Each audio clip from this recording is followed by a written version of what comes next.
from both sides, UDA, ODM, to step forward and we'll get the resolutions read. After that, Gitonga, you will call for the national anthem. We conclude the meeting. Thank you. Thank you, DP. We'll ask Honorable Osoro, Millie Odhiambo, if you're in the house, please step forward, and the two SGs.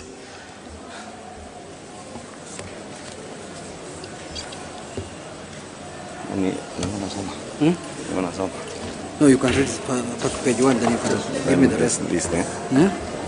Resolutions passed. Okay. I will add that. No, answer na hapa. SG. Millie can come here. Break the answer.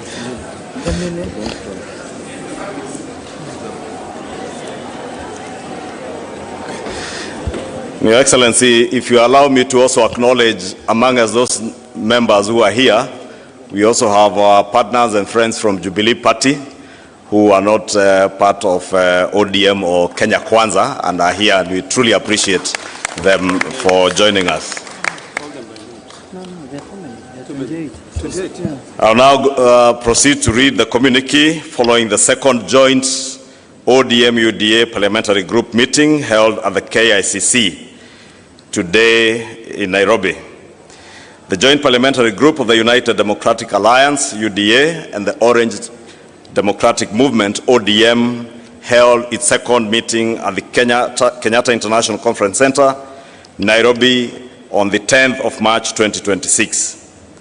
The meeting has reviewed progress made in the implementation of the broad-based government agenda over the past year and received a report from the Oversight Committee on the status of the 10-point agenda agreed upon under the Memorandum of Understanding between the two parties.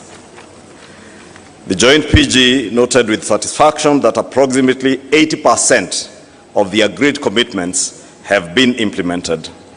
The meeting reaffirmed that the Memorandum of Understanding between UDA and ODM is anchored on a 10-point agenda drawn largely from the recommendations of the National Dialogue Committee, NADCO, addressing key national priorities, including electoral reforms, the cost of living, governance, economic stability, and institutional reforms.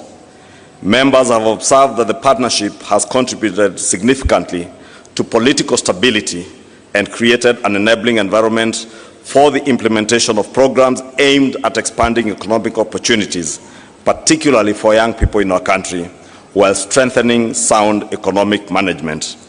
The meeting further noted progress made in stabilizing the economy and addressing the cost of living through measures including reduced inflation, the continuous fertilizer subsidies program that is supporting farmers across the nation, expanded health care and health coverage under the Social Health Authority, strengthened anti-corruption measures, and the revival of the stalled road projects through the securitization of the Road Maintenance Levy Fund. I want to invite Honorable Junet to continue. Oh, okay. The meeting resolved to extend the mandate of the Oversight Committee by 60 days to enable it to finalize outstanding matters arising from the implementation of the agenda. In addition, the joint PG agreed to establish a joint technical committee with each party nominating 4 members and the respective executive directors serving as joint secretaries. The committee will develop the shared policy agenda and priorities of the two parties, which will inform the work of a coalition framework to be considered later in the year. So this is the technical committee that will develop the issues and the things that pertain to the public and the two parties and lay ground on what issues the negotiation committee will discuss on the issues. The joint parliamentary group reaffirmed its commitment to continued cooperation in the national interest and to advancing reforms aimed at strengthening Kenya's democracy, stabilizing the economy, and improving the livelihoods of the people of Kenya. The PG resolved to adopt all resolutions passed by organs of the parties. That's the end of our statement, and thank you very much, Your Excellency. In conclusion also, in the spirit of strengthening political parties, I want to bring to the attention of the PG that ODM is owed 12 billion shillings as their money. 12 billion. If we get that one, then we shall be very happy. Thank you. I think, DP, I will invite you back to help us close the meeting and request members of the House Business Committee in both houses, please, immediately after this meeting, Honorable TJ, let us proceed straight into the meeting for the House Business Committee. Thank you. And with that, I'll request that we all be upstanding for the national anthem, which is our joint prayer as we come to the conclusion of this session. So let's all be upstanding for the national anthem. The anthem.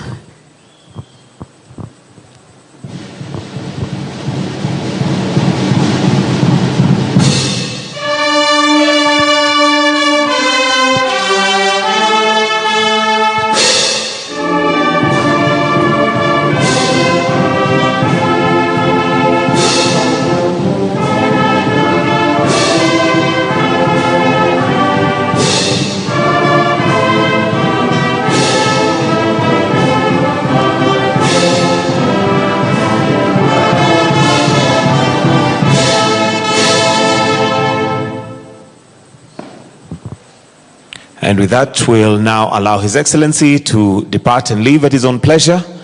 Do have yourselves a wonderful afternoon. Thank you, and God bless.